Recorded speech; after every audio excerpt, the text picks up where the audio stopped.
The podcast you're about to listen to contains horribly offensive language, crude humor, and countless spoilers for things we guarantee haven't been spoiled for you yet. Listener discretion is advised. If you're listening to this in a public place without headphones, you should probably use headphones. This podcast isn't safe for work, or home, or school, or your headphones. In fact, you should probably stop listening. Want to skip to a specific section of the show? The episode description contains a handy index with timestamps to help you do exactly that. Now sit back, relax, and listen to two fat guys talk. Hey, buddy. We're still not done the fall 2012 stuff, are we? We're not even through week 2. 2014. I'm Carlos. This is Dave. It's episode 59. What's the, of Two Fat Guys Talk, what's the title again? This title is Voicemail, Canada crowns itself the Shitlord Country. I screwed up the title. Yes. Canada really is the Shitlord Country. No. I think that belongs to Russia right now. They're pretty shitlordy right now. They're like, nah, we're just gonna conduct military exercises near Cuba and the Gulf. Nah, it's fine. Listen, stop being so worried. You do that shit all the time in Europe, so we're allowed to do it too. Cold War II, the sequel everybody asked for? There are other shitlord countries. There are. Like North Korea for what it does to its people. China. Pretty shitlord country. China, same reason. Well, we gotta mention a white country so we don't sound totally racist. U.S. The United States, Canada, England, fucking the English. What the fuck have the English ever done for... Colonize the known world. We do speak their language. Kind of. Correctly, unlike them. However, we definitely don't have the amount of privacy issues as they do. No. They like to spy on everybody. Yeah, we just like to spy on everybody as well. Well, okay, the U.S. does. Yeah. We just actively support them and don't speak out against it, because we're Canada. The world's peacekeepers, which actually doesn't deserve that title for any reason ever. Everyone thinks Canadians are polite. Actually, we have a lot of shithole things that we've done to our own people in this country. So, I mean, yeah, Canadians are scummy. Just saying that out. We're Canadians, we're scummy. We're human. We're human. Pretty scummy humans, though. Less scummy than our government, which is pretty scummy. Well, that was Moving great. on. That was great preamble opening banter. Onto our next section, mailbag and corrections. I have opened Pandora's voice box and added a voicemail button. It's the same service that the Burning Barrel podcast uses on theirs. Shoutouts to Burning Barrel. I even asked them, hey man, we're pretty much lifting this idea from you wholesale. Is that okay? And they're like, fuck, we don't care. So I didn't even have to worry about it. And someone who listens to their podcast is, when I guest starred on a couple of their episodes, she started listening to us, and she sent us our first voicemail with the service. So Don sent us our first voicemail, period. That is true. This is the first one with the service. So, at Meowth900 on Twitter, shoutouts to Meowth, has a voicemail for us. Let's listen. It takes a lot to make a stew, a pinch of salt and laughter too. A scoop of kids to add the spice, with a dash of love to make it nice, and you've got too many cooks. Well, that's that video. I saw that video. That song is catchy. Anyways, have either of you saw it? And if so, what did you think of it? I mean, it's not like you're a big audience. A lot of podcasts have referenced too many cooks. In fact, some of them I listen to, and I figured I should watch the video so I could get the joke inside the podcast. And I watched Too Many Cooks. I think Carlos watched it too. So what was your opinion on Too Many Cooks? I mean, spoilers, I don't care. And if other people care, you can always just put a spoiler warning. That's what the professionals do. And you guys are really professional. Thank you. Oh, and by the way, it's Meowth900 from the Twitter. The one who says hashtag pray for Carlos when you guys are watching the animes. Yeah, that's a good hashtag, because I need all the prayers. Yes, all the prayers for all the anime you've been loving. So, listen, look, you can argue semantics all you like. Look, The fact is I'm suffering. Just because you've been caught in bed with the animes recently doesn't make you a lesser human. Look, I'm only human. This is the worst answer to any voicemail. I need to get my dick wet with the animes. Oh god, what am I doing? So, Meowth, too many cooks. Yeah. Carlos just showed it to me, and that was all kinds of awesome. I like how there's a lot of people online looking for deeper meaning to it. When its creator actually just came out and said, no man, we just wanted to make some fucking retarded, like, sitcom intro that goes horribly awry. I love how the episode starts and then it's over because they've used their airtime.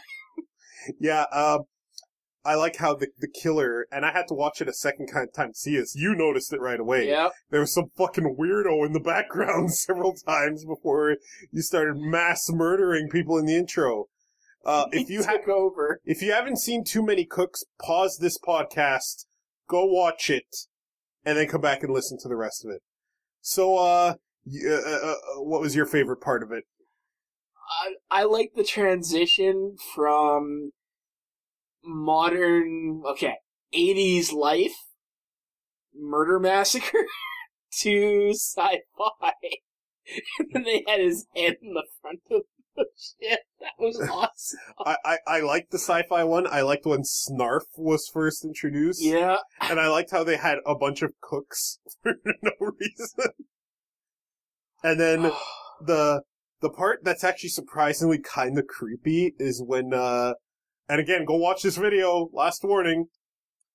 The part that's kind of creepy is the part where the names made up the people, and then the people were the names they were appearing in, they were screaming like they were trapped in the fucking Wishmaster's dimension. Like, oh, that's like a Freddy sort of thing. Yeah. It's so fucking funny. Had some Terminator going on. This apparently aired on Cartoon Network at like 2 a.m., catching people during their drunk/high/tired phases for extra surrealness, and then became an internet sensation. As it should, because they put effort into it. Yes. That girl who's just covering her tits, and that's her MO, that's how she walks around and shit. Yeah. This is their arm for playing charades or Pictionary, whatever that game is where you draw.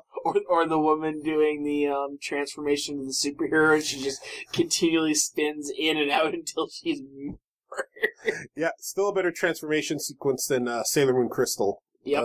I like when the guy was turning into it and he got murdered in the middle, so his two halves, the superhero and the normal guy, fell from each other. Yeah. Oh. No, that was fucking funny. The doctor, it's like, I've never seen anything this contagious. No, he said, we don't know how contagious this is. And then all of a sudden, the name starts rolling up, and she's just looking in horror. He's like, starts looking towards the camera. Kill me now. Yes. Too Many Cooks. My brother showed this to me, and then I showed it to Kiki, and then everyone's reaction is like, what the hell did I just see? No kidding! And the reason I didn't want you to look at the time remaining is because I wanted you to question how long it was. Then you go and ruin it! Still, great video. You lose track of time when it's the same chorus over and over again. That song has been stuck in my head all week. And I imagine it's going to be stuck in yours for a while, too. Thankfully, it's already out. That won't stay. It's entered your subconscious. You're going to dream about this. Anywho, that was our one voicemail for this week. Thank you, Meowth. If you want to send us a voicemail, please go to twofatguystalk.com, or by extension, you can also go to carlosanddaveanimerave.com. There should now be a send voicemail button on the side. Click it, follow the instructions. It's very easy. And another shout-outs to the Burning Barrel podcast, which is a way better podcast than we are. You should go listen to that, too. 9. Yeah, we should have our own pride, shouldn't we? They're at burningbarrel.co. Okay, so that was voicemail, or rather mailbox and corrections, unless we had other corrections to bring up. I don't think we did. Well, you haven't said you're a guy yet, so we don't have to correct that. Oh, Dave. What you do? This is where Dave and I catch up. Dave, how you doing, man? Pretty good, actually. Let's go. What have you been doing? Growing older. Me too. Cellular decay gradually increases with time. I've been playing a mixture of Rock Band 3 and World of Warcraft. Yes, the Warlords of Draenor, which we're going to talk about at length later. Yep. I've also played a bunch of Warlords of Draenor, and I've been enjoying the shit out of Not as much. Yeah, because on my server, the Draenor instance was, like, down. I could log into any character who wasn't on Draenor, but if I was on Draenor, fuck, that's it. On my server, Rexar, we had that problem for all of 20 minutes. Fizzcrank was pretty fucked up. Pretty fucked up. Yeah. But we're going to talk about Warlords of Draenor more in a bit. I've been having a shitload of fun with my Wii U, I gotta be honest with you. I'm so glad I got it. Mario Kart 8 is awesome. The first DLC for it came out. Super Mario 3D World is fantastic, and the Mario 2 crew is back, so I can play as Fast Toad, Flutter Jump Luigi, and even Peach, who, when she's entering certain stages, she'll say, "It's about time." And I honestly hope this starts a trend of Mario games having her playable and not letting someone else be in trouble. Because it's getting a little sickening to see her always getting kidnapped because she has tits and a vagina. Are you going after Ward or are you going after Bowser? No, it's still Bowser. Bowser's still the enemy. He's found a slightly more appealing target in another world that is not unlike the dream world of Mario 2. In fact, the things you're trying to help kind of look like the subcons as well for Mario 2.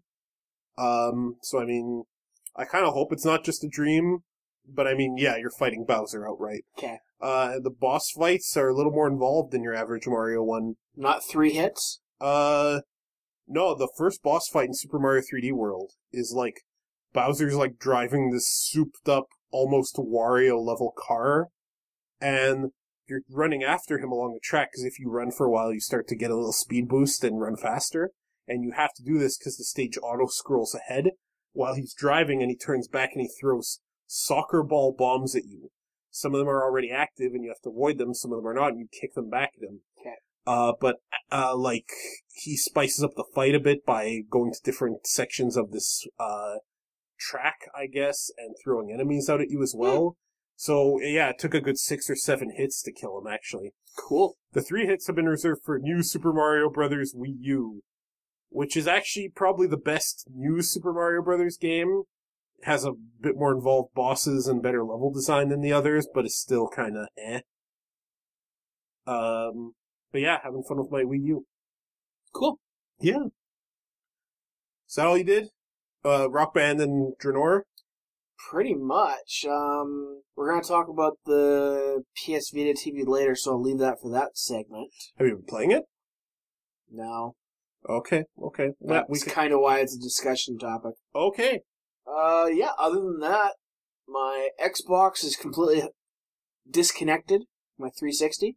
Oh, I have been playing Binding of Isaac. The new version they released for free on PS4. Nice. I like those style of games, and I even like the difficulty and frustration that goes along with it. And they've definitely done a really good job of redoing the game from the old PC version. Mainly because the old PC version pissed me off in that they didn't give it joystick support, where the console versions of that one did. It'd be funny if the console versions didn't have joystick support either, and you had to actually plug in a keyboard and a mouse because that was the only way to play it. Alright, this is Too Fat, Too Furious, our general topic section where we talk about what we've laid out to talk about, to be talked about in this particular episode. So, the PlayStation TV's not doing too well. No problem. Sony's preparing an accessory that lets you turn it into a portable system.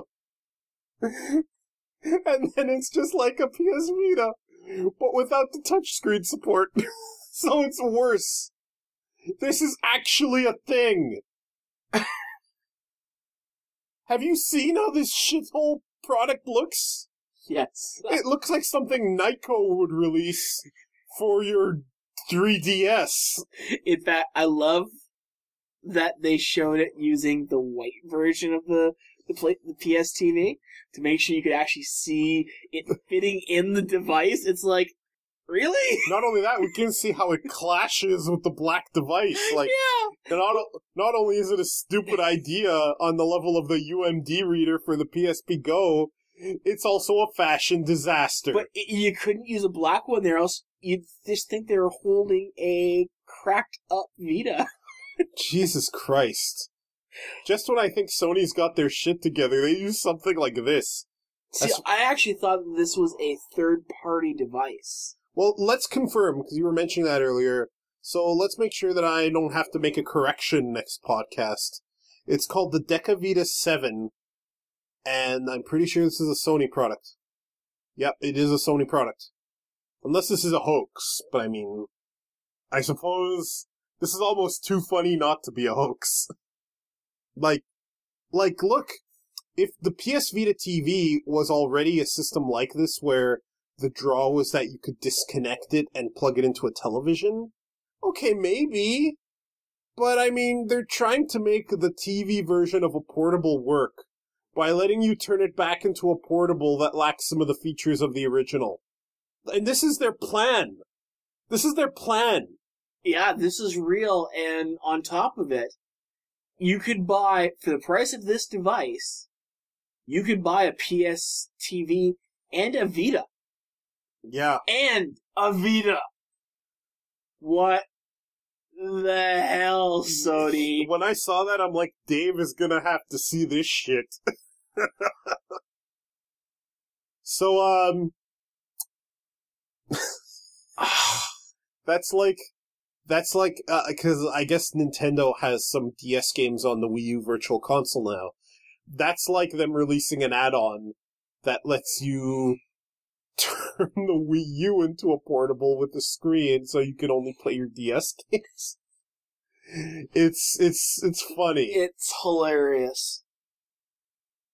Dengenki Bunko Fighting Climax is out in Japan. My PS3 copy is on the way.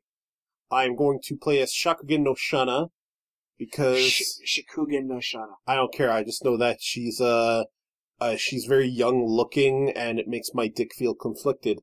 I kind of liked, despite myself, the first season of Shakugan no Shana, the anime. So I'm like, hey, this fighting game has her. It also has a whole bunch of other characters I don't give two fucks about. But people in the local scene are kind of talking about it, and I wanted to play it since I saw it anyway. So, I mean, I got my copy coming. Shana's in it. So is Kirito. So I guess that kind of balances out. I'll play it with you. Not buying my own copy. Sure, probably for the best. And it will never come out here in English because of the licensing nightmare. That's what they said about Tatsunoko versus Capcom. Okay, here's the thing. You've got Funimation, who owns the right to Shakugan no Shana now. They'd be reasonable. However, you also have Animax with Sora Online. Animax or Aniplex? Aniplex. Yeah, Aniplex is a bit of a shithole company. They are not reasonable. They belong permanently on our shitlord category. Okay. They would be the killer of anything like that coming out. Because they are shitlords. Then again, fucking Aquapazza came out here. And that's owned by several different distributors too. Again, it's Aniplex that would be the killer. Okay, then just leave their characters out, like they did in Tatsunoko with the obvious racist-looking genie. I don't know the reference. There's a character in Tatsunoko vs. Capcom that didn't make it to our version. Our version had a ton of extra characters and another character to replace. I forget his name. He's this Japanese genie character from Tatsunoko. Okay. And he kind of looks like he's a very you know, the stereotypical black person look in Japan with the big lips and various features. Blackface. Yeah, the kind of blackface look, that's what he looked like.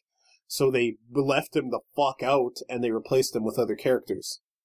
So, I mean, keep the Funimation stuff. Aniplex being the jerk, okay, fine, take him out, and then give us, I don't fucking know, Ryuko.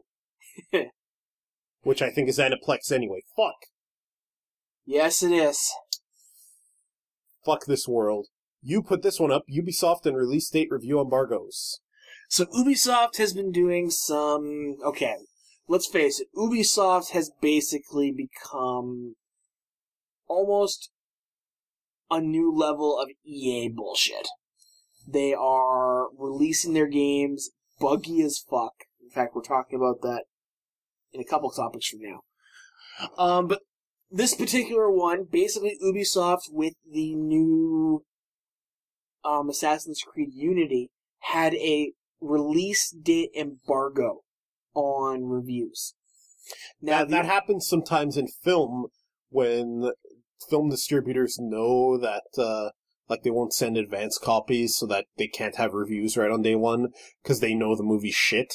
Yeah, and it was very obvious with this round that they knew they were releasing a buggy piece of shit, and people waited for reviews on this. Their sales have not been great by many reports. And it's getting to the point now that if a game company does that sort of review embargo, with the exception of maybe MMOs, because they're not really doing an embargo, it's more that you can't review it until you actually get some playtime with it. And even then, they generally take advanced builds over to various gaming outlets to let them report on stuff, because that's kind of the nature of games reporting. I mean, although I do not support Gamergate in saying that, just throwing that out there. The only game I can really think that's done that here recently would be Destiny.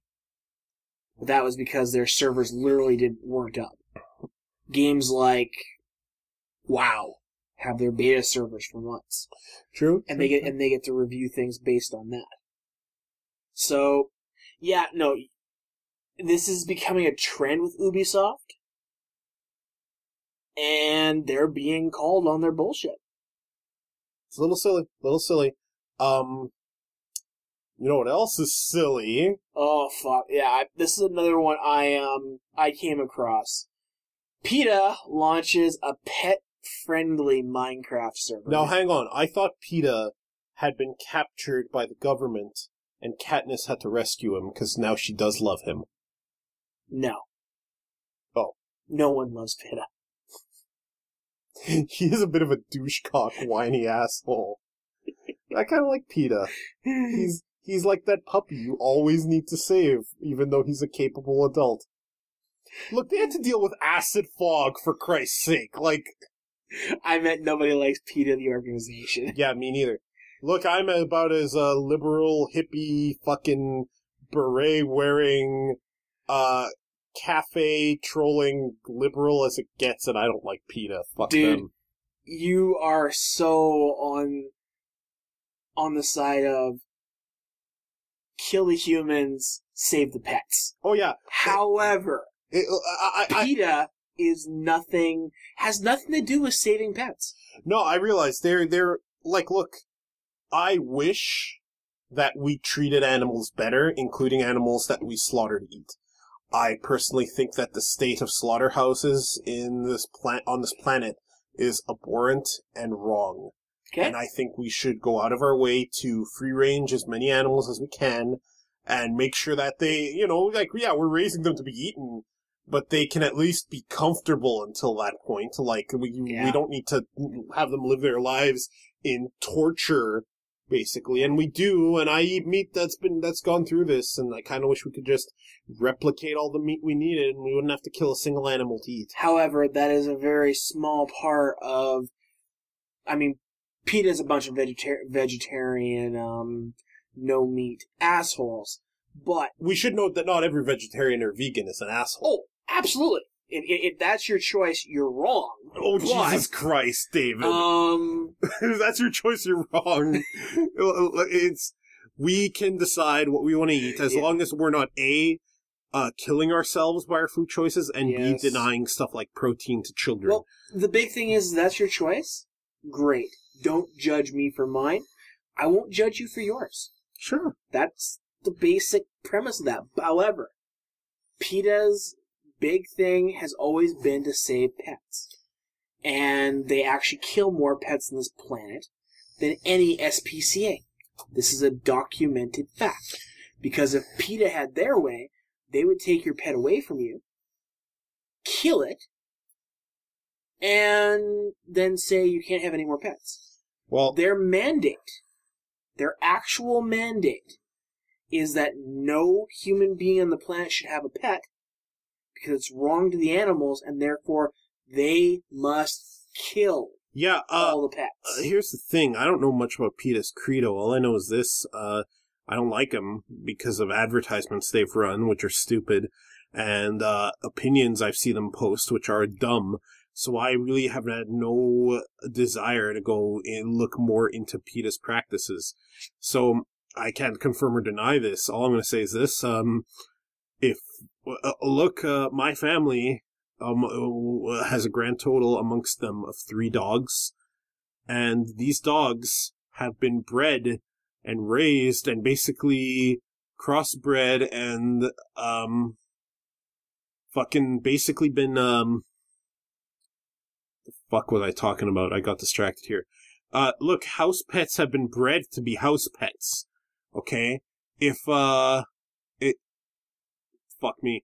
Okay, well, you just brought up evidence, so I mean, it's not like the bottom line it's not like I didn't believe you before. True, but seeing is believing. Just for our audience, if you haven't looked into it, I mean, I'm not one who says to research PETA because they are a pile of shit.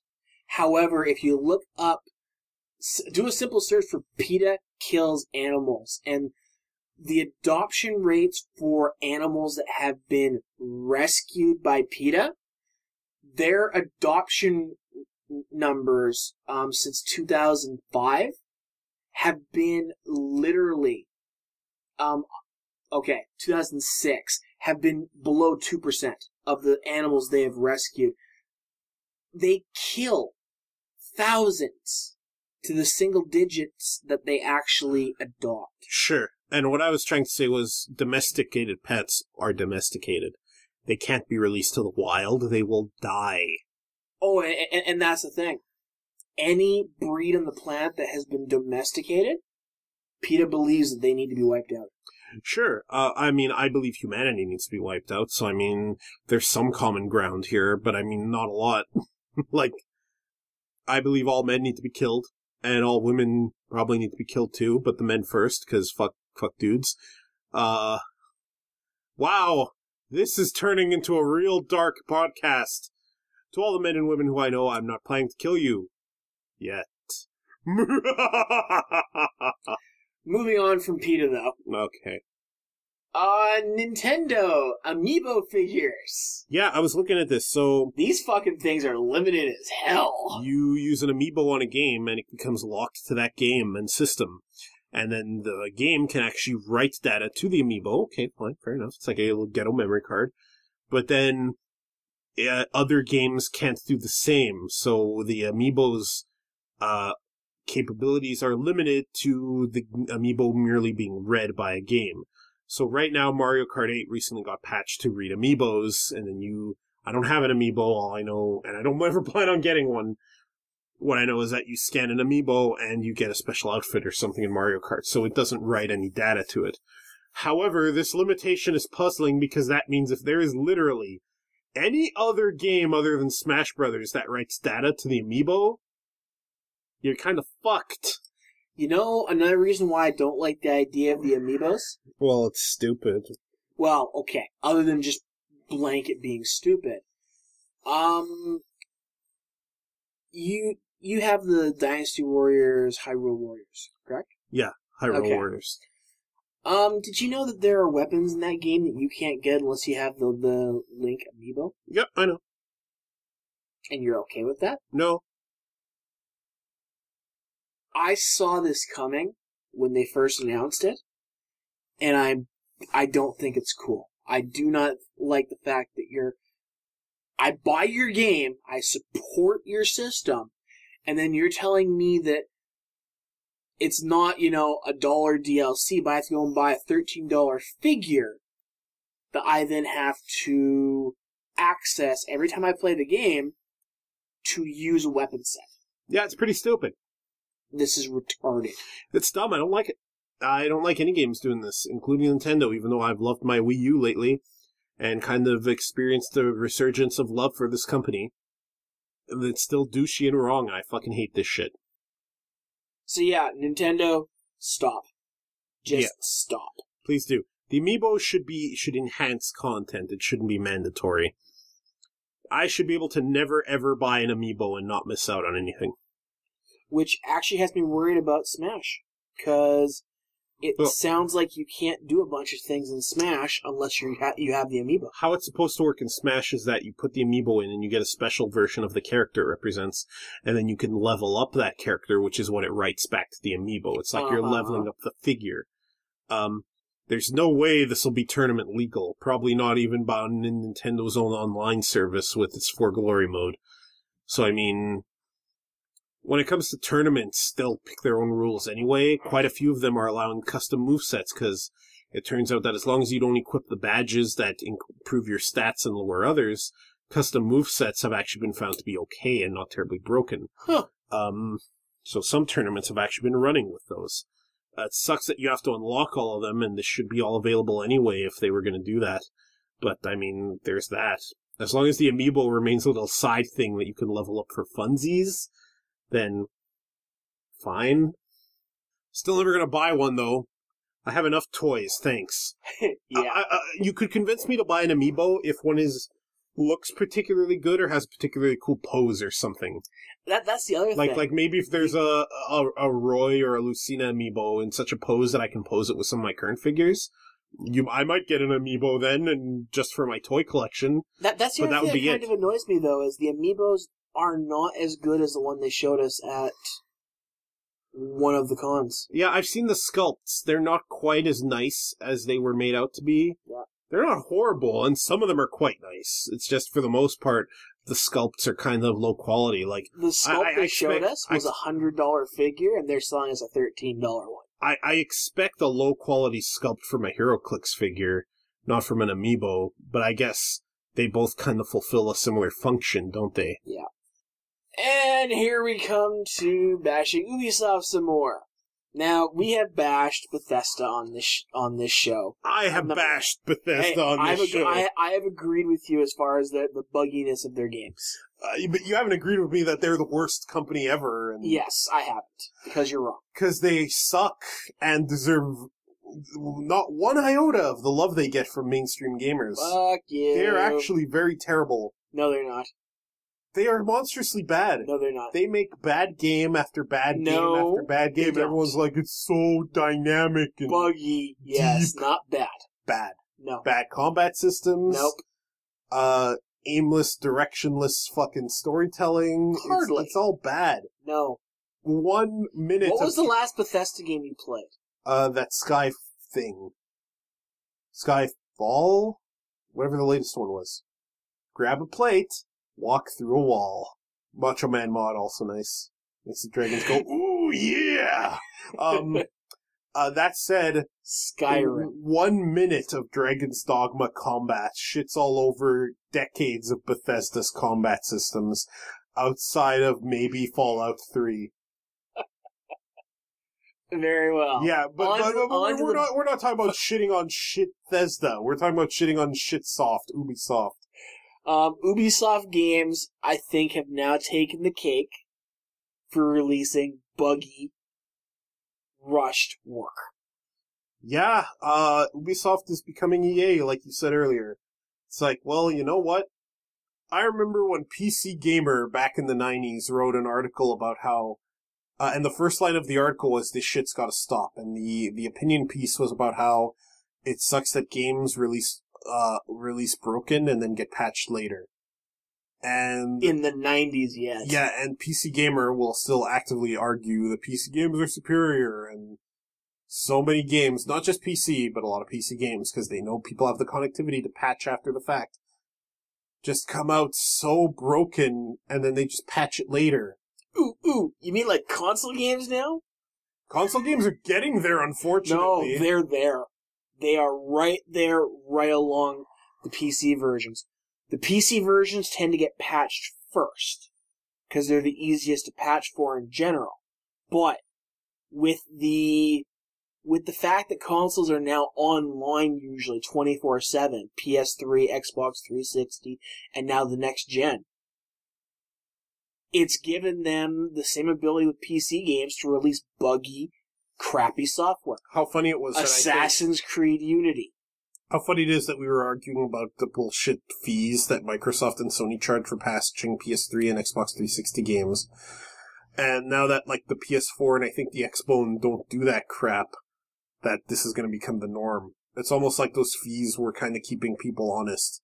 Now, look, I'm not Masahiro Sakurai. I don't believe that you should release a game perfect right away, because that's bullshit. QA is not going to find all the problems, and DLC can enhance a product as long as you're not using it as a crutch. But yeah, Ubisoft, when I saw these Assassin's Creed screens you sent me, and I saw people had no faces and eyeballs, and read about all the other shit that's going on in this release, I'm like, wow, Ubisoft put this out? Ubisoft should not be putting out this kind of crap. That is not what they become synonymous for in the last few years of gaming. This seems to be a recent thing. Yeah, I mean, Assassin's Creed 4, the pirate one, released very well. Didn't have these problems. But it's becoming synonymous with a rushed game. I mean, Watch Dogs released. Buggy as fuck. And they removed features because they rushed it out after delaying it for 4 months. Sort of thing. Especially on PC, they're not giving the graphic options that people expect, that they demand. And users are adding the stuff back in, either using INI files or just running a couple patches on it. I mean, Ubisoft has become the new Bethesda, with releasing buggy shit that fans then come in and fix. It's a sad state of affairs. Really sad. It's ridiculous. Look, developers, you might not, and publishers, sometimes the game you put out has problems, okay? QA can't find everything. This is a fact of life. However, when you use your consumers as paying beta testers because you realize you can make another buck by releasing a game earlier, you're a bit of a shithead. And it's really too bad that humanity is so fucking stupid that they're gonna let you keep doing this. So maybe don't be a shithead of your own volition, or not, and just continue doing it and making money off it. If you think you need players to basically beta test your game, put out a weekend beta. People will gladly play a weekend beta to see how your game is and see if they want to buy it. You're not even abusing the user then. That's their choice if they want to have some fun with your game. The only reason a lot of devs don't do that is because they're afraid that people are going to see how shitty your game is and therefore not buy it. Well, part of the problem is we have buying seasons when it comes to games, and developers want to time their release for a certain time of year, and part of this is consumers' fault because we've kind of developed that trend because of our own lives, right? So in a way, we encourage these companies to do this, and these companies are very happy to do whatever makes them the most the most coin. So I mean, this is not something that gets fixed out of the good of the heart of Ubisoft. People need to bark, and they need to bark and let Ubisoft know it's not correct to do this. And they also need to look within and go, man, should I really be only buying games during this time of year? You mean the Christmas season? Yeah. This is when, every big-name game wants to be released, when they want to capture the most money, and well, it's okay to kind of time your development so it'll come out now, or even delay a finished product and maybe improve it. But you start to rush a product that isn't ready yet because you want to make the season. And yeah, okay, in the short term, you're going to make coin. In the long term, I'd like to hope that you're shooting yourself in the foot. Well, and with the advent, again, calling Ubisoft out on their whole release day embargo, people are catching on to the tricks. We're not falling for it. And you're going to lose money. And you're going to come back and say, well, we didn't get the buy-in for the last game, so we're not making another one. We're not losing out anymore. There are more than enough talented devs out there making other games that sort of fit in that niche. We don't need you. You need us. Love of the craft counts for something. Because, yeah, you want to make money, but something with a lot of heart and soul poured into it may do so because of that alone. Mirror's Edge. Or you could just release another, rehashed sequel because it'll print money for you. And, I'm looking at EA Sports titles and Pokemon games here. Yeah. Speaking of sequels. Yeah. Five Nights at Freddy's 2. So, I know of the first game. I've seen videos of it being played. It's not my cup of tea. But I wrote here, still better than Slender. Okay, seriously, fuck Slender. Okay. Fuck that piece of shit, walking simulator, boring, unfunny, unscary pile of horse shit that has captured the hearts and minds of people. Here's the thing. Slender being a walking simulator piece of shit, I agree with.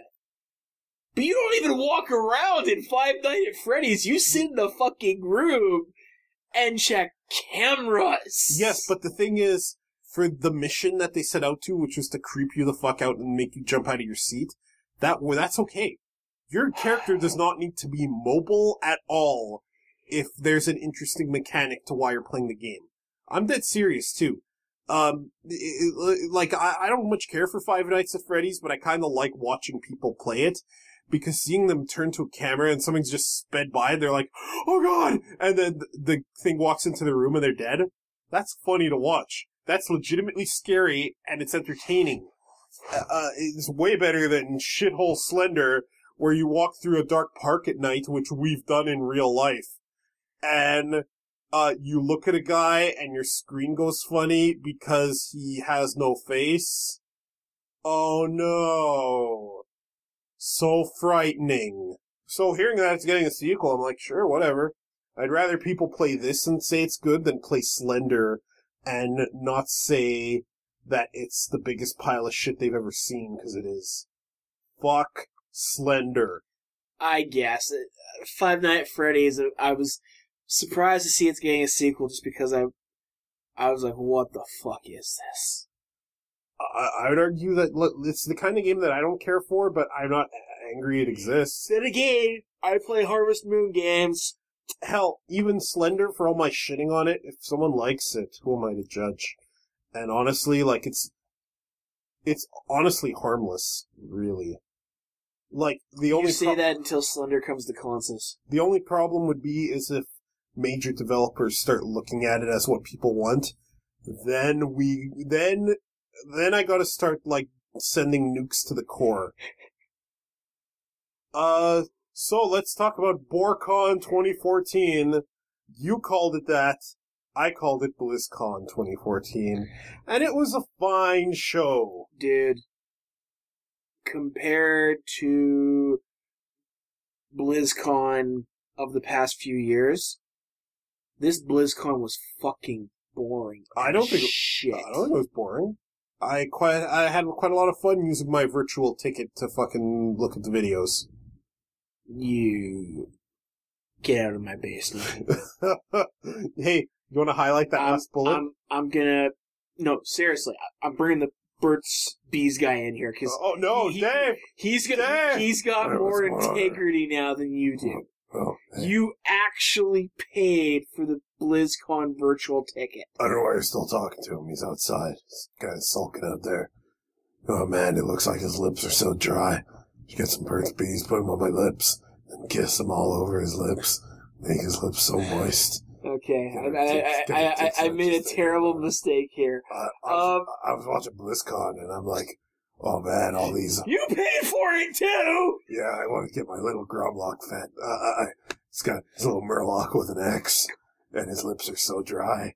And all I know is that there's this one time, I was walking down the street, and I wasn't wearing any clothes, and this lady was like, why aren't you wearing any clothes? And I'm like, okay, look, don't get mad at me just because you have dry, cracked lips. Use my Burt's Bees lip balm, which I've inserted in between the folds of my cock, And you can just put it all over your lips. Your lips won't be dry anymore. And the next night, I'm in the police station wondering what went wrong. So what are we talking about? Also, Get out! Get out! I could really use a house. Back to your closet! I'll murder you in your sleep. Carlos, get back in here! Oh, thank God, there was a guy out there who wasn't wearing any clothes. He was trying to moisten my lips. You alright there, Dave? Anyway, So go highlight that last point on that topic.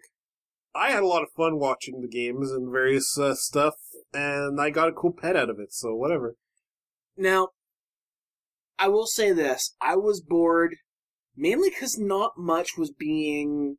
You at least had videos to watch of all the interviews and everything else. Those of us who didn't purchase the ticket got very, very little news this year. You got tons of news. You got Overwatch. You got new Diablo 3 stuff. And that's about it, really. Yeah. There was a whole bunch of Overwatch stuff. There was very little new from, obviously, World of Warcraft, as the expansion was literally the next week. Even then, they still could have, said some news on, ideas on balancing, loot, there might have been videos that did this, but as far as what hit us people who didn't pay, we got very little on World of Warcraft, and what we did get on Diablo 3 was, granted, an awesome list of things that were coming up. Like, the Ruins of Sescheron? Yeah. Which we never actually got to explore back in Diablo 2. No, we didn't, unfortunately. Treasure goblins? I mean, all that was neat, but it literally filled half a page. It's like, ooh, whole bunch of neat little things are coming to Diablo 3. We have no idea where to go. But I told you they weren't going to show the next WoW expansion before the current one came out. I expected if they didn't show the next expansion, they were at least going to show us some ideas for upcoming raid content or something that they're going to add into Draenor. I was also hoping they were going to announce when they're going to give us the bind on pickup tab in our inventories. Well, I mean, I get what you're saying. Or, a tabard tab! I get what you're saying. Really, there really wasn't a lot. I don't regret the purchase because Overwatch kind of delighted me and I got my pet out of it. And I got to see the Diablo 3 stuff. Let's talk about Overwatch for a bit. So, I really dug what I saw of Project Overwatch, and I really dug what I read of Project Overwatch. And it kind of seems like the Team Fortress 2 for Carlos. Honestly. I really dig the cinematic. I dig the character designs. Tracer is so hot. Holy fuck, Tracer is so hot. Do you think she wears Union Jack panties? Probably goes commando. Because I might just, pledge allegiance to the Queen on her snatch all over. But seriously, I love the character designs. That cinematic, you saw the intro cinematic for it, right? No. You did not see the Overwatch cinematic? Nope. It was so funny and cool.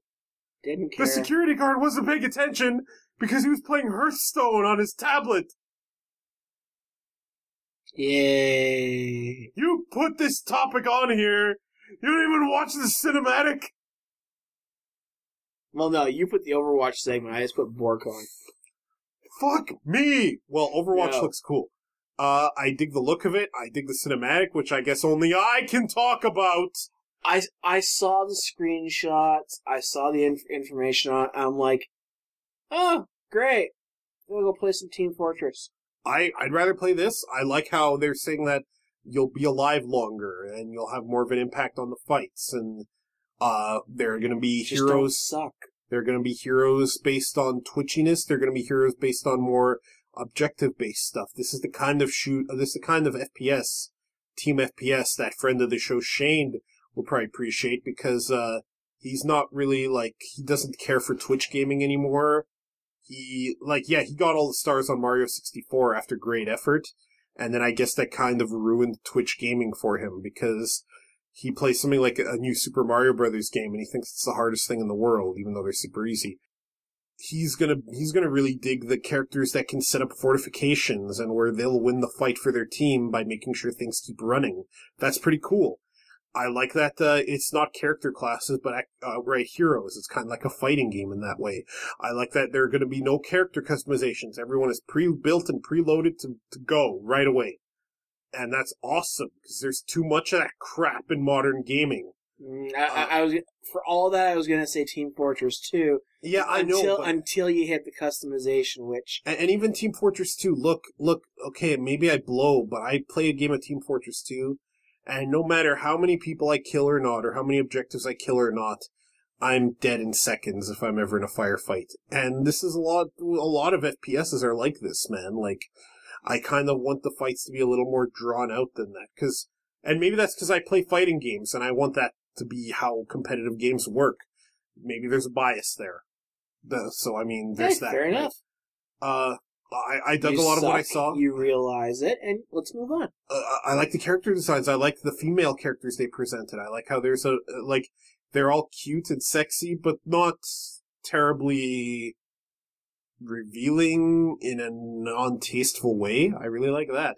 They all kind of have the same body type, but whatever. I dig the one with the heavy armor, and Tracer is super hot.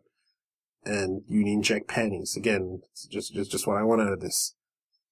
I think this game looks good. I'm a little disappointed you didn't see the cinematic now. I've lost all faith in humanity because of you. Well, I guess that's all we can talk about Overwatch, then. Here's the thing. Everything I looked at there, I'm like, okay, I've been doing this for years already with Team Fortress 2.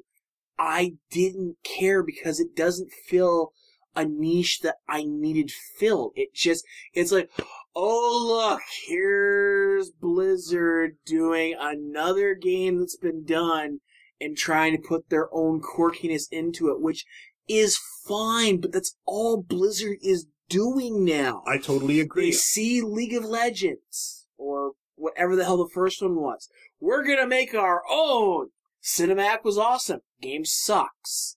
Look, I agree with you. I played Super Mario Brothers, and now I don't need to play any other 2D platformer ever for any reason. We need iterations sometimes. We do, but the problem is that Blizzard used to make original games based on their ideas. Now like Overwatch. I'm looking for something new from them. Like Overwatch. Completely new. Like Overwatch! No. They haven't made an FPS! Overwatch... They've never made just something... because they've never made a freaking FPS doesn't mean we needed a new one. What I'm trying to say here is I was expecting something... They canceled their new MMO, which was a surprise. So I was expecting to hear something along the lines of, well, we're going to use what we came up with that, and we're going to do something with WoW that uses the engine. Let's update it. We're going to make a brand new it seems all they're doing is grabbing other ideas and slapping on a coat of paint. Okay, gotcha. Tell you what, when we get to the Shitlord Saga part, and there's a certain shitlord on that list, I'm going to come back to this. Oh, God. Yeah. Okay, well, yeah, I can't say too much about the cinematic or anything else. We'll look at it after the show. I don't want to anymore. On Thursday, July 14th. Oh my god, huge piece of new content for a very popular game that brought me hours and hours of fun. That's right. The Hyrule DLC for Mario Kart 8. In this DLC, we get 8 new tracks, 3 old, 5 new. Hyrule's one of the tracks, also Mute City, which is the real standout. New playable characters, Link, Cat, Peach, and Tanuki Mario for some reason. Link has a sword. It's kind of weird that he races with that thing. It's kind of not safe. And, yeah, huge, major, downloadable content for a major game. And, yeah, just really awesome, really good fun. I'm really liking Mario Kart 8. There was another game that came out that day. Yay! But, hey, you know what? Here's the thing. When I couldn't get on Draenor to save my life, you know what? It gave me tons of fun Thursday night? Playing as Link. So fuck you. No, that's fair enough. Now, I started playing Warlords of Draenor half an hour early than what they said it was going to launch at. It's supposed to launch at 1 a.m. our time, and at 12:30, servers went live. So that was cool. Got into the starting portal zone. By 1:30, I was so sick and tired of the millions, it seemed, of players, I just said fuck it and went to bed. Came back to less people being in the area and therefore more fun being had by me. You have not been so lucky. Yeah, here's my experience. I logged on that evening when I got home. I got into a queue of 900 people, took about 30 minutes to clear. So I listened to the cool title theme music of Warlords of Draenor. We were talking about it before the podcast. A lot of WoW music is well made, but kind of lacking oomph, and I kind of like music that's more exciting, like ironically a lot of it's dungeon music, which you need to be in a group to really experience. Regardless, that title theme was really cool, so I was listening to that and browsing Twitter as I waited to get on. Then it finally let me in, and the Draenor experience was kind of slow and glitchy, but cool. I still got to enjoy half of that intro quest at least, until the game booted me out, and then I went back in and got booted out again, so I waited half an hour, went back in, and back into the queue that was even longer, and I'm like, fuck this! Let's race some go-karts! Yeah. Now, since then, I've been able to get in. I have a lot to talk about Warlords of Draenor, so perhaps before I start running my mouth, and I'll get your feedback on what I'm saying, maybe tell me your impressions of the expansion thus far. Well, one of the big things I mentioned to you before we started the podcast here at lunch was that I'm already level 97. I've probably put in 20 plus hours kind of thing. And I am loving how cinematic the experience has been. I'm loving how even a lot of the minor quests still relate to characters that you're actually coming to enjoy being around. They've got personality. It's just been a very fun, story-driven ride. I mean, usually, I got back into the game 3 weeks before the expansion came out. I swore I'd never come back. And then came back. Anyway, I'd been gone for like 2.5 years kind of thing. And they gave us Pandaria for free. So why not? What the hell? Pandaria interested me from a storyline perspective for about the first half an hour of the experience. Sure. Literally, when you hit Pandaria, you're doing the dive bombing, and you're in that first little ruined townscape, great. Past that, every quest I grabbed was pretty much just simply click on the guy for the quest, click accept, move on. I didn't give a flying fuck about the bears.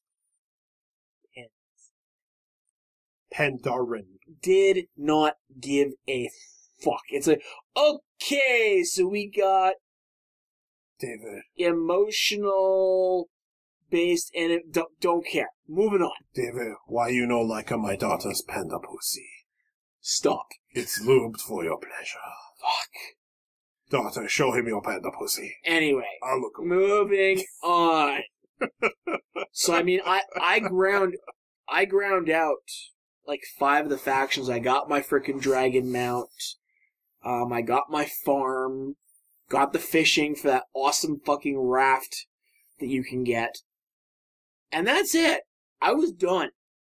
I got that a few days before the expansion came out, and I was good. But Draenor has life to it. And I was talking to a friend of mine who's in my guild still. His name's Dritz in the game. I'll just say that. Are you fucking with me? Nope. Does he have an alt named XX Sephiroth XX? No. No, he does not. No, he has one extra X on either side. No, he does not. Jesus fucking Christ. Well, there goes my mood for the day. Oh, shove it. He's had that thing since frickin' day one before he even knew that Dritz was a book character. Oh yeah, I shouldn't complain. I named my female Jedi shaman Ryuko, for Christ's sake, so I can't complain really. Yeah, okay. My blood elf male paladin is Edgeworth, so I can't say anything. There you go. Anyway, I was talking to him about how the areas just felt like they were alive. Even inside the towns, there's a lot more people doing things. They definitely took a little bit of a page from Guild Wars in that everything feels like there's actually life to it. There's actual critters going around. There's birds flying around. There is life to the zones, which is a very nice feeling. It's kind of what they started to do with that underwater area back in Cataclysm. Vashir? Vashir felt alive because there was fish going around that were non-combative. It was just, there was always something moving around, so it felt alive. That's how Draenor feels. It just feels like they brought their A game to what's going on, and I really, really appreciate what they're doing. Cool. And I love the garrisons. Garrison's pretty nice. The garrisons are, if they're not gonna give me player housing in a true player housing environment, they might as well give you a small They might city. as well give me a small garrison I can build. Sure. But yeah, no, the garrisons are awesome. I like the garrisons. Definitely a gold sink, but the very first time that my bud Dritz was doing a flight path, he's like, a gold? Holy fuck, this is expensive. I'm like, dude, have you sold any of your trash yet? He's like, no. Go sell your trash. Holy fuck! Yeah, I remember in Vanilla WoW when I had to scrape together 40 gold to buy a mount. And it took you meanwhile, weeks. Like, I found a couple rare mobs, and they each drop a piece of unique gear. Yep. And that unique gear is not always on spec with me. Yep. So I sell them, and I have, 80 gold now. From 2 items. Yeah. It's just like, yeah, gold is not They gotta hard start to throwing come in by. platinum or something, because gold is getting ridiculous. Well, I came into the expansion with 35 gold, or 35 K gold. Mm-hmm. I'm down about 30 now because, the toys they throw at you, the followers they throw at you, the buildings they throw at you, it's all just nom nom nom nom nom on your gold. I feel like I have a vault and Pac-Man is visiting every time I try and do something. But it could have been done better. Oh? It's good, but I am disappointed in a few things. Number one, I really wish your garrison could have been a place that allowed you access to the trades of your alts.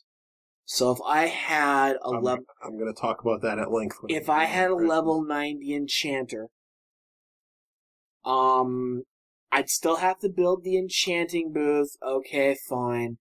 But I should be able to build anything one of my alts can do.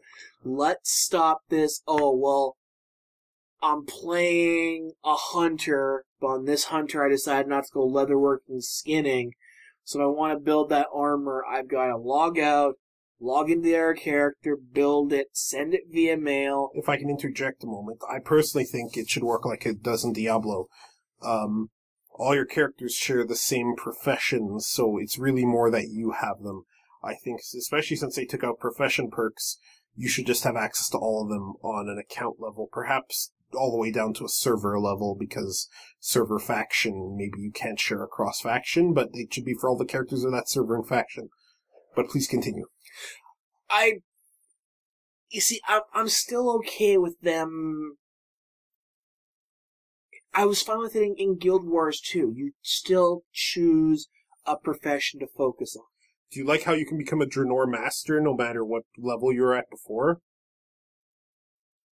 Oh, you mean for like archaeology? Yeah, something drops, and even though your skill level's only 50, now you're a Draenor master, yeah. And you can go all the way up to 700. Yeah, I do like that. My character's a blacksmith and engineer, and I've already done the blacksmith quest to go all the way to 700, and I'm sure I'll find the engineering one real soon. And then with the ability to build a mining place in my garrison, even though I'm not a miner, that'll really help me out. Yes, it will. Go on, though. So I do really wish that... I also was really disappointed to find that when I built a tannery and an enchantment booth, if you will. Booth? I forget what the enchanting one's called.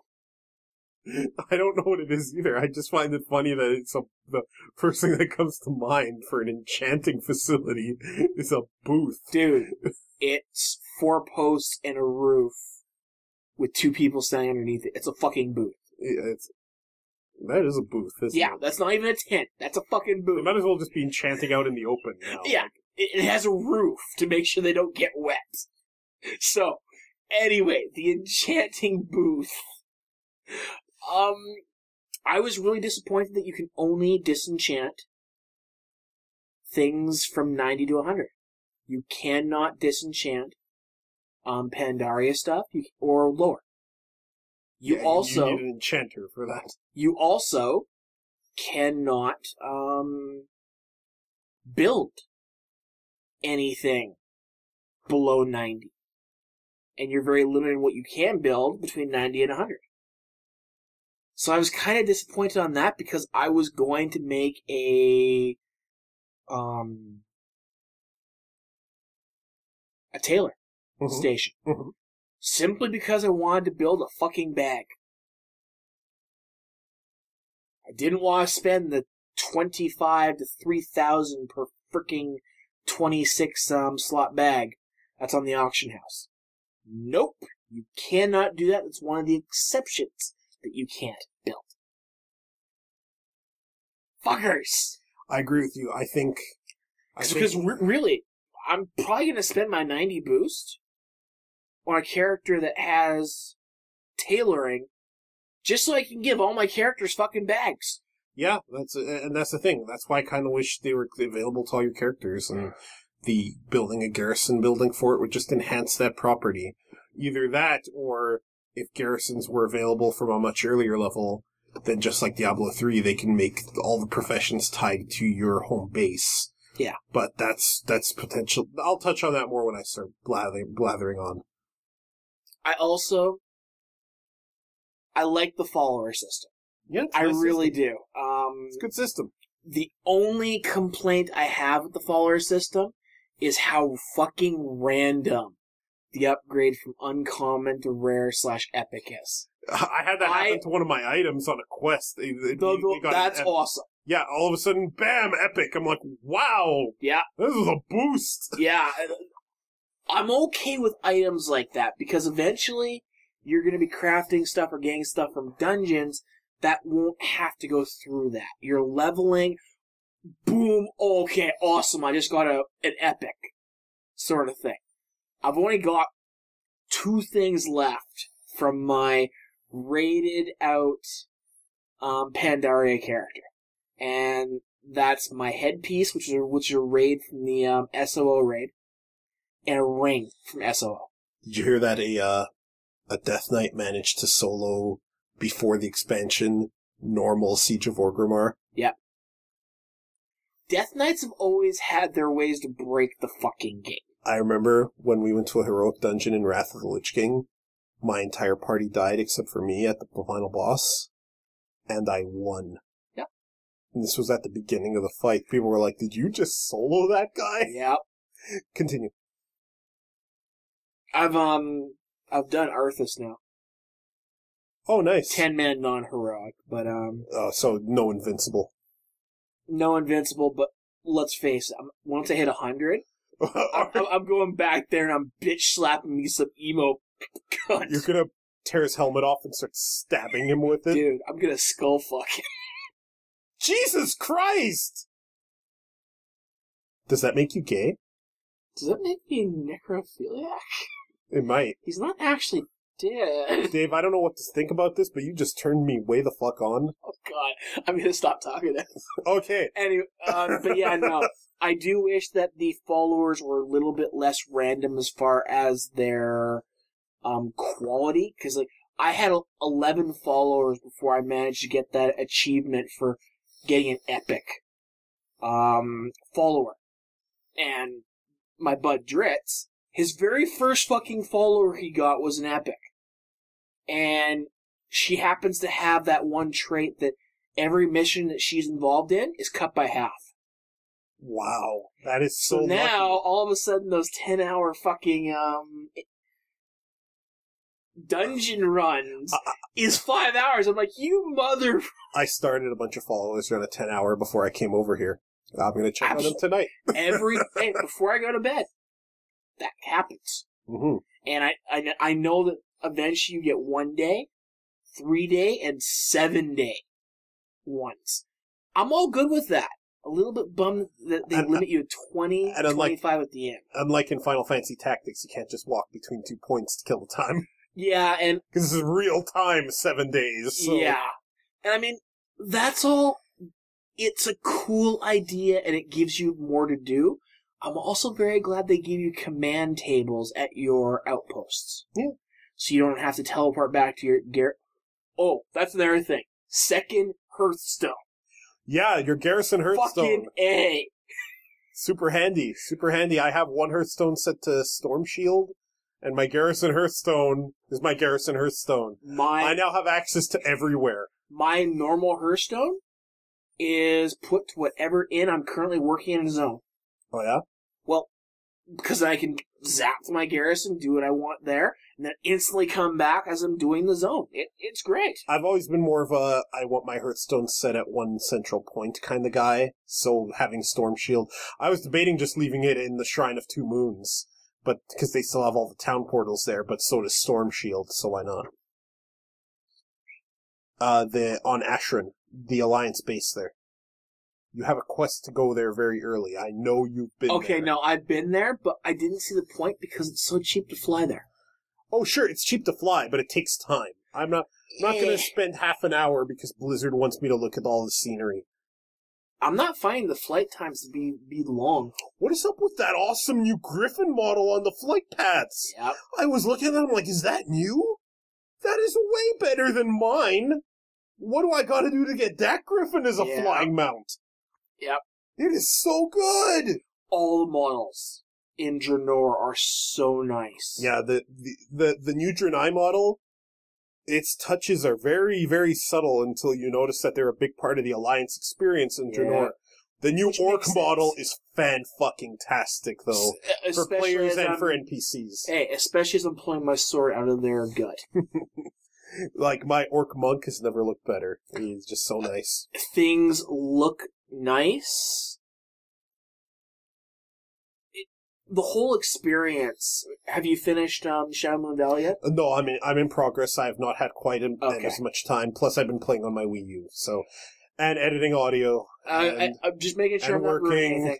And I went for a walk at one point. Well, okay. I had to jerk off a couple times. I saw some nice porn. You and I both know that the Legion was going to be a big part of this. Yep. And I haven't encountered Legion yet, but it's been hinted at. Oh, dude. I mean, Gul'dan is fucking here, man. Of course, the Legion. We're basically on Outland. So, I mean... I've heard this game referred to as Burning Crusade online. I like how... Again, this kind of goes back to my whole Chris Metzen thing earlier. Blizzard put more effort into Shadow Moon Valley in Draenor than effort was put into Burning Crusade. As a whole? As a whole. I will say that I do like the uncanny resemblance, very subtly, that Shadow Moon Valley does have, because you're like, oh, that used to be a green lava pit. That central area where the research place is? Yeah, you're like, you know, if I could go to Outland right now, this would be a fucking volcano right about now. And that would be a pit to nothing. Have you been over by the Black Temple? No, not yet. That was also very interesting. You see, yeah, there's a bunch of things I'd love to talk about, but I can't because it's just... You can spoil it. I'll still play it. Trust me, things getting spoiled is not what will make me take my next WoW sabbatical. Me eventually getting tired of WoW will contribute to that, and that will happen. Spoilers. Velen, as you know, dies. This alternate Velen dies. Yes. Which is so confusing, because on the official site, it's his profile as Velen, and they neglect to mention the fact that, oh, but this isn't the Velen racial leader that the Horde can go kill. Yeah, no, Velen dies by turning into energy and bitch slapping Inaru. Yeah. In the video for it? I seen the video. I saw the cinematics when they released it. Fucking awesome. I know Velen dies. I know Garrosh gets seriously injured, but totally survived. I know that all these happen. When they did that, it's just like, oh, he sacrificed himself. Woo. I want somebody to grab that video and have him just flying through with his fist out. When I saw, again, the cinematic experience they've made have been just amazing, because earlier, you have a vision where you play a scenario where all that doesn't happen and the Naru comes down at the very end and kills you. When that happens, you're like, no. Oh, fuck. Kind of thing, because I've always been wary of the Naru. I think even the good ones are secretly, like, gonna be the real enemy. It's just the fact that he bitch-slapped the Naru and made it good again. It's just like... I wonder if you could do that to anybody. Bitch slaps the fear off. Oh, shit, what was I doing? Exactly. But yeah, no, I finished Shadow Moon Valley, and then I finished the, Gernog? Well, one of the northern... Garagron? Garagron, yeah. I finished that one, too. Sounds like you're having fun with the game. I'm having a lot of fun with it. Now. And then I gotta get to you here, because I've been talking for a while. No, it's okay. I'm doing a you. It's okay. I'm going to be blathering for a while, trust me. Although, probably not as long as you think, because you touched on some of the things I want to talk about. So problems that I've had with it. And for a large part, they're pretty minor, which is fucking nice. Professions. Mm-hmm. Now, I know they sort of set everything out that you'd have to basically rely on your tannery, your mine, and everything else to... They wanted to make sure you're going to be playing the game for a while. I get that. It is an MMO and they have to have something to keep you around. But unlike Pandaria and everything beforehand, if I caught a motherfucking fish, I could cook that fish right fucking now and boop, my skill level would go up. Fishing in particular now... I should add, I do like that even if your cooking is nowhere near 600, you can still level up from Draenor stuff. Oh. The fact that they have made sure it's inclusive, that the person doesn't have to level to 600, kind of means that I don't really have to wait for level 60. So much to use my level 90 boost anymore. Sure. I could just spend the time and level it normally. It would take a long time, though. That's the problem. However, like for fishing, I have to catch either 10 normal-sized fish or 20 small fish of the type to then right-click on it and turn it into meat, which I can then cook if by cooking something earlier, it has decided to give me the random recipe. There are some professions that have always worked like that, like jewel crafting, where sometimes you craft something and you learned how to make this recipe. And that's fine, though, but there were always recipes that you could purchase from the vendor that were the lower stuff to start leveling stuff. This one, they give you one fish type at the beginning that you then have to, and a big part of my problem is I've got to catch 10 fish, and if I find the proper spots, or the nodes, I can catch a full-size fish, or fuck me, a small fish. It's not guaranteed. Why have two sizes of fish? All that is a bitch slap to you saying, oh, well, you could have gotten 6 full fish from that, so you need to find 2 nodes, but no, we're going to throw small fish in there to make it harder to level and do all this. Fuck you. Next, your main professions. Each profession now has one key ultimate item that you need a lot of. My God. Yeah, one key item that every single thing that profession does needs. Now, granted, the professions, you might have noticed, there's no level 92, 94, 96 equipment to build. Blizzard is basically taking the role of, bitch, we give you more than enough equipment while you're leveling. This shit is for level 100. That's basically what they've said. I can build a fucking drum that gives me a 10-second buff once. That's about the only thing I can build at level 90. Or my ultimate freaking thing, which I can build once a day. Again, have to rely on that tannery. Which, let's just touch on that briefly. 4 hours per order. Really? Look, there's a lot of 4-hour pornos, and the best jerk-off sessions are the ones where you go nice and slow. Here's the thing. Each order gets me 1 piece. I need 100 for my first level 100 thing. I don't want to spend a month to build a single piece of equipment. You spent a year getting a pink dragon! 1 day at a time. That was just doing the event. The 12 events that usually took multiple days during the event. And the grand total of a year. Hey, that year was well spent on Diablo 3. Now, don't get me wrong, that is a very pretty pink dragon that I also want. Violet. Fucking Violet. It's the fucking name of the dragon! Violet fucking dragon. Violet, by definition, is purple. It's called Violet Proto-Drake. And by definition, Violet is purple. That thing is pinker than the inside of my asshole, man. Gross. Okay, I've touched on more than enough. Fire away, I'll tell you when I agree. Sure. I agree with a lot of what you said about garrisons. I've had a lot of fun, too. I'm only at level 92, so I mean, I have a lot more to do. Man, you haven't experienced anything yet. I've experienced enough. The intro experience, barring the DDoS attacks and stuff, which we'll talk about in a bit, great. That attack on the Dark Portal intro is amazing. Oh, God, yes. And my understanding is that when you boost it to a 90 now, that's the thing that gives you all your abilities and stuff, not unlike the Death Knight starting area. Cool. Although you can skip that by just activating dual spec, which will give you everything.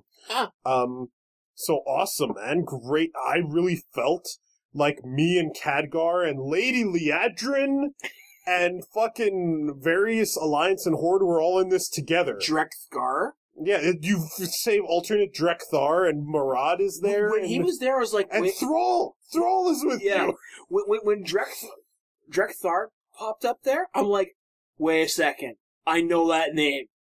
Is that who I think it is? I immediately grabbed the one World of Warcraft book with Lord of the Clan. I'm like, it is! It's Thrall's fucking mentor! It's like, yeah, it's his mentor! This is the asshole who lost me so many Alterac Valley games! Fuck you, Drekthar! Anywho, and Lady Liadrin has last been seen in the Burning Crusade. Yeah. Fucking the Blood Elf Patriarch Paladin. Or Matriarch, I should say. She's a woman. I mean, so many characters you're fighting next to, and you're basically in it together with a small army, including the Draenei refugees and all the other shit. And I love how they introduced...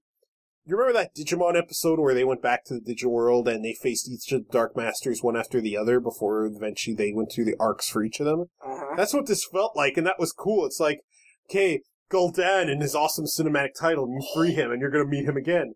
And you're going through fucking, what's his face? The guy missing the hand. Black Hand? I know you're talking. Yeah, you go through his arena, and it's so cinematic, beating 100 enemies, and Liadrin's healing you, and Thrall is throwing down totems, and that intro experience is so cool. And this is why I ultimately want more out of Draenor. And this is... so I'm not going to go too much into it, because you touched on more than enough. And a lot of it I agree with. And here's my thing. As you know, I know this is an MMO, but I want to be able to solo shit. I want to be able to go into the highest level raid and do it by myself. I don't even care if my rate to get the best gear in the game is super low as a result, as long as I can fucking do it without a death knight. Mm-hmm. I mean... And Blizz has actually shown some progress towards that. Yeah, this is exactly what I'm going to talk about in a minute here. Go on. The whole being able to do 25-man raids with less than 25 people, because it will scale down they got to your group. They got the flex thing now. Yeah. So here's the thing. This game has thematically shown me basically having a solo raid, where I'm kind of doing shit with a whole bunch of other people. Obviously a real raid would need more management by you, because you can't just face roll it, because you can't just have Lady Liadrin healing you out of every tight spot you're in, for instance. Yeah. But conceptually, it is there. Mechanically, there are 8 bazillion players in Lunarfall, each of them phased into their own garrison. So, they can't give me the excuse of the server couldn't handle everyone having their own raid instance thing anymore. Arguably, they couldn't have used it for years. Even more arguably, they couldn't have ever used it. Maybe that one, but the issue I have is that this garrison system has so much promise for that, and yet despite me basically being in command of an army now, if I want to get the game's best gear and see the highest level content, I still need to raid with other players. It's not an option. It is still very much mandatory. Mm-hmm. The experience is super solo friendly, even when you go to a group quest, because you can just click on summon your garrison people, and hell, you can even have a garrison guardian if you level up a building far enough who travels with you, and burn all your cooldowns, and you can still solo a group bounty, for instance. And you can already do that, and the game from 90 to 100 is going to be an awesome experience that you can do solo or with a group, per your preference. Then you get to 100, and bam, you're slotted into groups and raiding, if you want to do anything at all. So, this system shows me that it should be possible for me to solo stuff. I should be able to make an army out of my followers and go run a raid. And maybe... and on top of that, just like you said, it could be argued that the game would need to provide you a way to replay content, so that your only means of replaying content... Let's say the game did what Sonic Adventure 2 did, and you can just go back to the story at any point you want. So you can replay the Siege of the Dark Portal again, if you so desired, okay? I agree with you in that alts should be part of your garrison. I think that garrison should be for you and your characters. And there should be some way that you can have your alts with you as you fight. And some broad, macro level kind of way to manage this. Like, they could have done a bit better in trimming down more keybinds. They definitely did a good job, but my warrior still has shield block and shield barrier. I'm not going to get into the specifics of which one is best for each situation. Regardless, they could have just folded that all into shield barrier. just one example of they could have done even more button trimming, and then I could have had more room for stuff like give my tanks a macro kind of taunt command, and give my healers a macro kind of heal the tanks command, some kind of thing. And then maybe I could have run a raid by myself now. This is what I want to see. I want to see that become a thing in the future. I don't know if it'll happen. Before I would say it definitely wouldn't, but I keep thinking Blizzard softens and softens up over time. I think that's their plan, actually. Because do you know that, like, everybody's going to want to build a salvage yard in their base? Mm-hmm. Why do you think they're giving characters item levels? Yeah, there is that. I mean, why, other than maybe doing some later missions for, like, the quote-unquote raid stuff, why do they need higher item levels if they're not setting up for stuff like that? So maybe Blizzard's ahead of us in this. I'm a bit of a cynic, and I don't think they're going to do it, but if they do, I wouldn't let my WoW subscription lapse nearly as often as I do already. Beyond that, I agree. Your garrison should have your alts in it. I think you should get your garrison way earlier in the leveling experience. I'm thinking even down to level 30 or something, and you get a garrison. I don't know how that would work into Draenor. Maybe there are a few Draenor zones that are lower level, and you come back and forth to Draenor as you level up. But I think they should tie it to that and throw all your profession masters in your garrison, and it'll work exactly like it does in Diablo 3. And I think your alts should share your garrison with a way to replay quests that led up to it, so that, that would take away your ability to build a new character to re-experience it. That's not fair either. I think the garrison in those two ways could be so much more than what they are now, even though what they are now are definitely nice. So far, my impression of Warlords of Draenor is this is nice. But eventually, I'm still gonna once I've had my fill of soloing and not being able to raid, unless it's old raids, I'm gonna let this lapse again until I cure better later. Mm-hmm. So, I mean, that's all I really wanted to touch on, and since you covered so much in your talk up, I don't need to cover that. So, I mean, those are my feelings of Warlords of Draenor. Do you want to talk about the DDoS attacks on Blizzard? Yeah, just what Blizz needs opening day is fucking DDoS attacks. So, all things considered, this was a pretty smooth launch. It It was definitely smoother than Burning Crusade. Maybe not as smooth as Wrath. Definitely smoother than Cataclysm or Pandaria.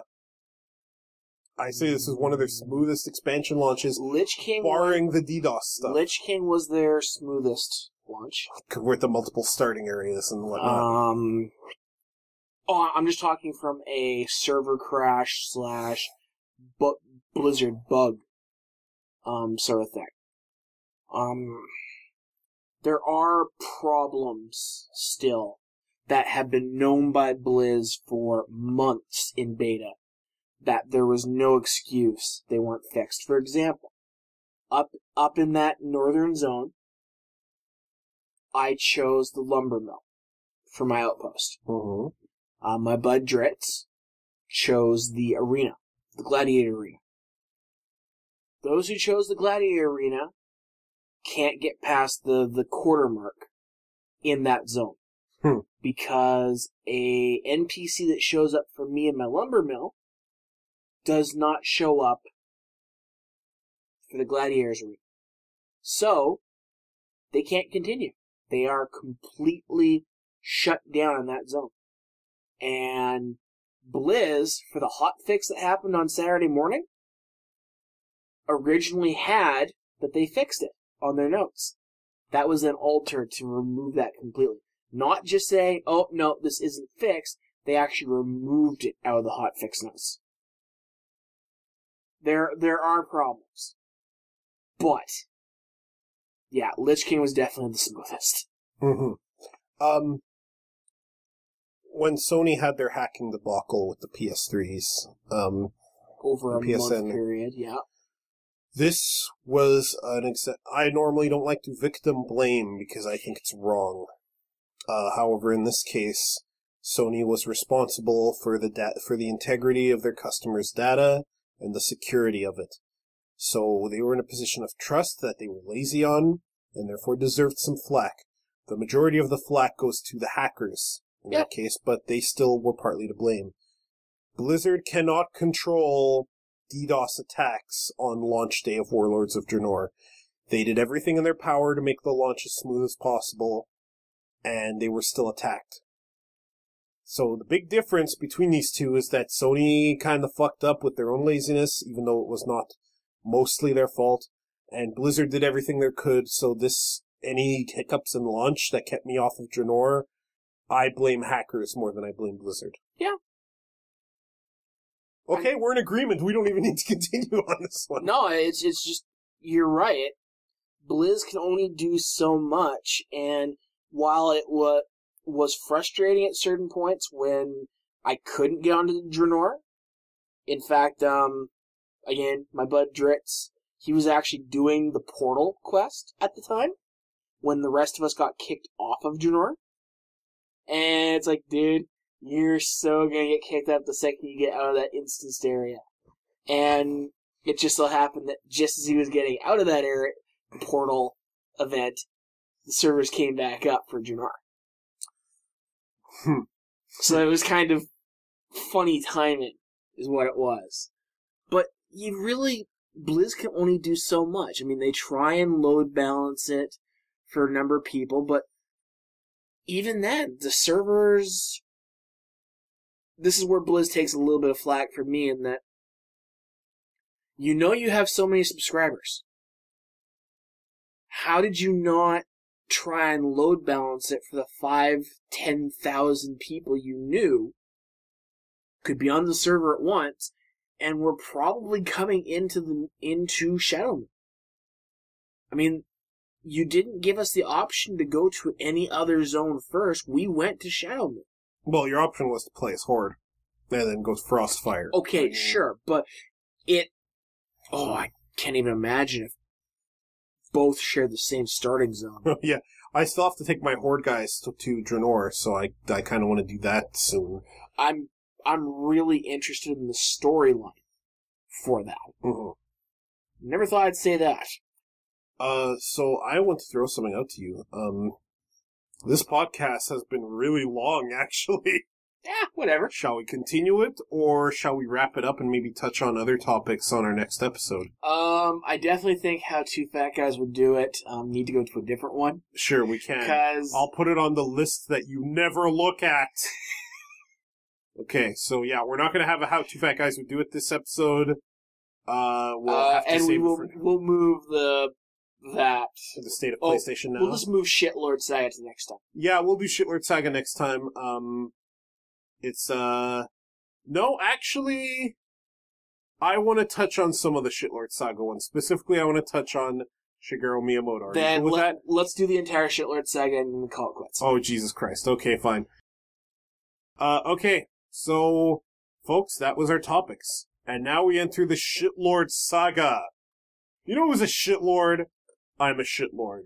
Yep. Because I used to say that certain games weren't games, and even though there are a lot of games that are terrible, Slender, Minecraft, any walking simulator, I am not some piece of shit, hate-monger-filled Gamergate sack of cum.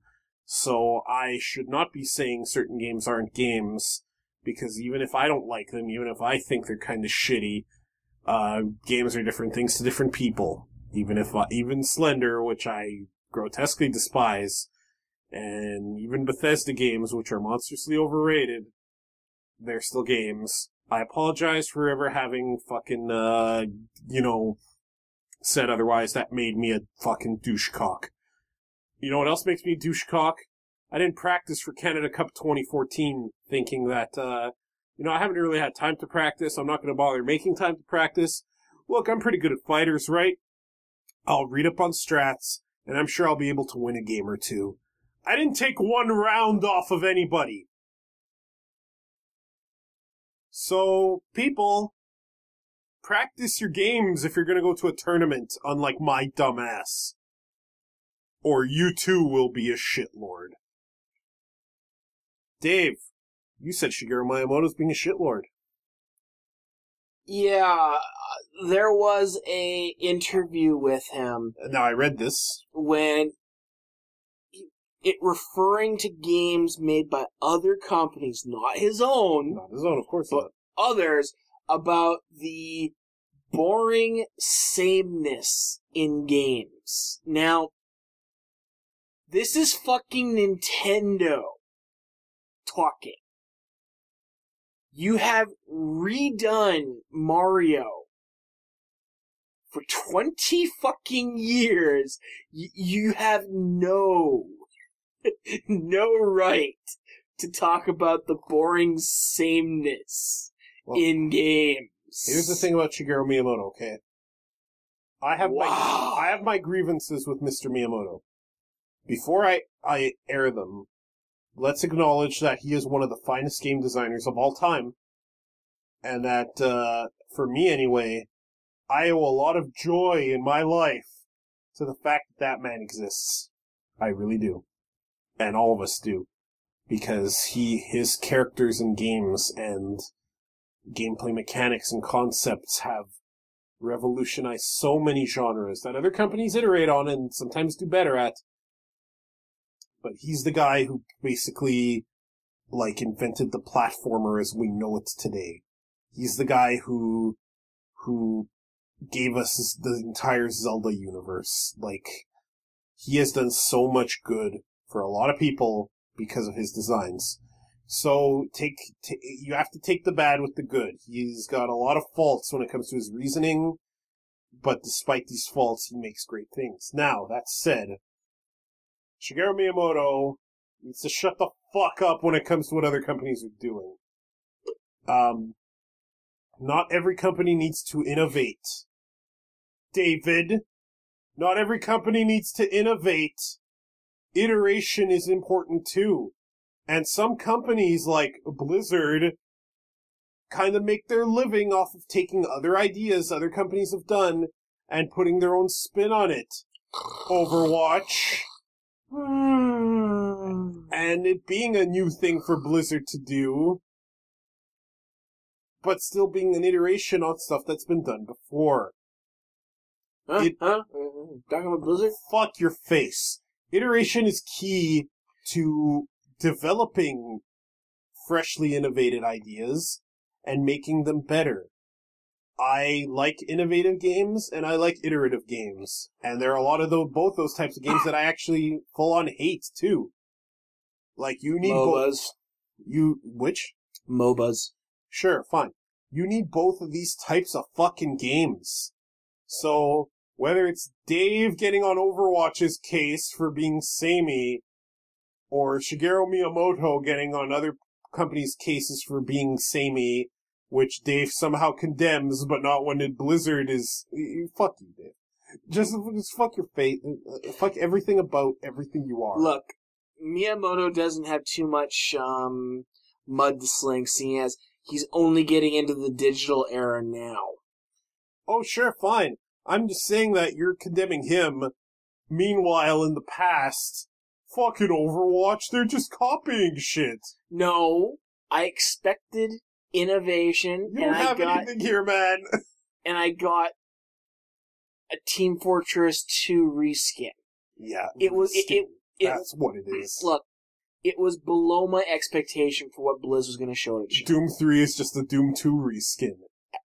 No. No. Because that'd be bringing Doom 3 way up in the list. Exactly. You're the worst. Speaking of shitlords, Dave, for this. No. And next. No.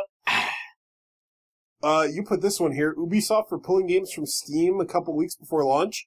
I read this link, and it seems this issue has been resolved, and those games are back.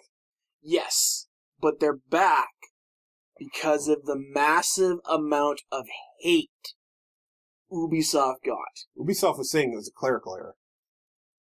Uh-huh. Oh, I'm not siding with them. They might well be lying through their teeth. I'm just saying what they said. This isn't the first time that Ubisoft has tried to flex its non-existent muscles at Steam.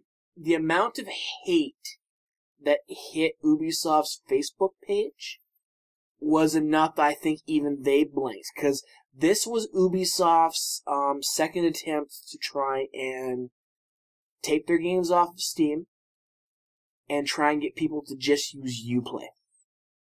Uplay is not Origin. Unlike EA with Origin, where they had a massive library, Ubisoft has Ubisoft games. That's not a very large... Hey, Blizzard has its own service. They don't have a very large library of games on them. That is true. I will give you that. However, people basically hit their Facebook page, myself included, actually. And I told them, look, guys, I don't like having to run Uplay through Steam when I play my games, but Steam gives me a central interface. You try and force me to just go through Uplay, I'm not buying your games. Not even on sale.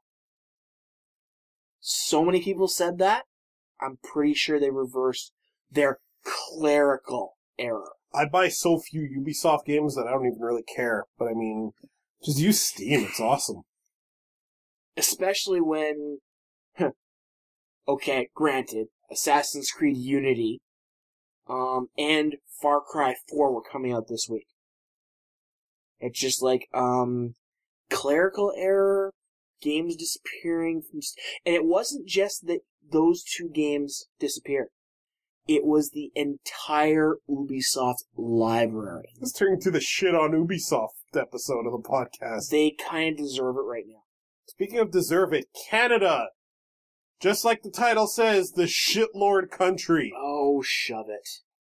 You initially put this as the state of PlayStation Now, and the article talks about how PlayStation Now won't be able to really stream effectively to Canada because we have some of the lowest fucking data caps on this planet.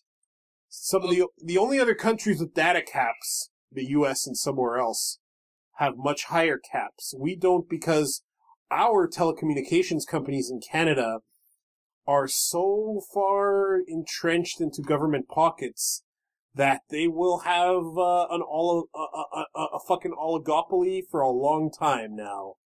Okay, now, I gave you this link, granted, and that was part of it. I want to talk about the state of PlayStation Now and PlayStation TV as a whole. Sure. Now, PlayStation Now and our data caps are a big problem. That is a Canadian issue. Yeah, Canada, the shitlord country. However, looking at PlayStation Now as a general service, I will give Sony a bunch of credit for trying to set up a Netflix for games. Sure. However, I can't call it a Netflix for games because it's Sony saying, here's our booth, or here's our fleet of booths. Please come and join us, but you still have full control over the price of your games for renting and buying. And the renting prices for games are fucking ridiculous. You'd think you were back in the 90s renting an NES game. And the time frames are fucking retarded as well. Outright buying doesn't really happen as far as games go too much. It's a start, but it's not enough. Sure. This should be a subscription. Maybe make another version of PlayStation Plus, which gives them an extra $20-$30 a year. Sure, perhaps. I just think it sucks that we won't be able to fully use whatever they do because Canada's such a fucking shitlord fucking country. If the anthropomorphic version of Canada has shitlord written all over it. Like, not only are we very terrible on the world stage and in our own country to people, and we deny it to the world because we're obsessed with this image of Canada's peacekeepers and peacemakers, we also have terrible telecommunications in this country, knowingly perpetuated by government and industry just working together here. Yep. And this is part of the problem, is that, like, part of the reason the WWE Network is like WWE fucked us is because Rogers has so much power here that in a way the WWE had really no choice but to go through that conduit instead of giving us the service. And like so many things about Netflix get watered down partly because of our bullshit laws when it comes to distributing movies and our terrible data here. We have terrible plans here. What's your download cap? 500 or 600 gig? Oh, sorry. What's your download speed? Oh, 100 meg. 100 meg. Yeah. How much do you pay for that a month? $100? Yeah. You can get that in the States for half that. Yeah. Yeah. It's insane. It is insane how expensive it is here to get data, and how there are some phone companies here that still have data caps under a fucking gig. Mm-hmm. It is unreal how shitlord Canada is for telecommunications, amongst other things. So let's not pin too much of the blame on PlayStation Now for everything. But I'm not considering it Sony's fault at all for the data caps or anything else. I'm blaming the service itself for high rental prices. Okay. Almost no buy prices. Okay, fair enough. That are reasonable. When I can go to a bargain bin in my local EB Games and fish a game out for $1.99, and they're trying to charge $40 for it on the PlayStation Now store, we have a problem. Yeah, there's a lot of ways. That's a Microsoft level of bullshit. That's a Nintendo level of bullshit if you look at their retro stuff. That too. That should be a subscription service for all the NES games you want, fuck. Although I occasionally get free copies of Kirby, that golf game on SNES, which is really fun. Kirby's Dream Course. So, that's PlayStation Now. Let's talk PlayStation TV. Now, you don't have one. This is in the Shitlord Saga, so you have to frame this in a way such that this thing is a shitlord.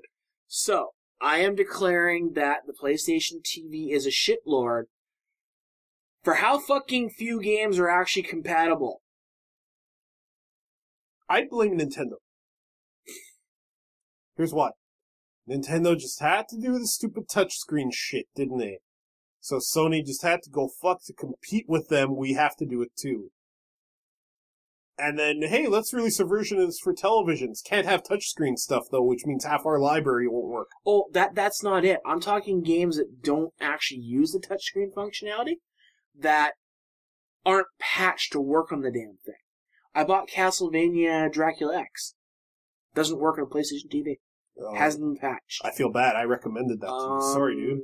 There are so many games that, when I go to the list, especially on the Wikipedia site, which is actually more accurate than Sony's store right now, and I look at PlayStation TV compatibility and I see Asia only for working, I see red. Because there are so many good games there that are listed as Asia-only compatibility.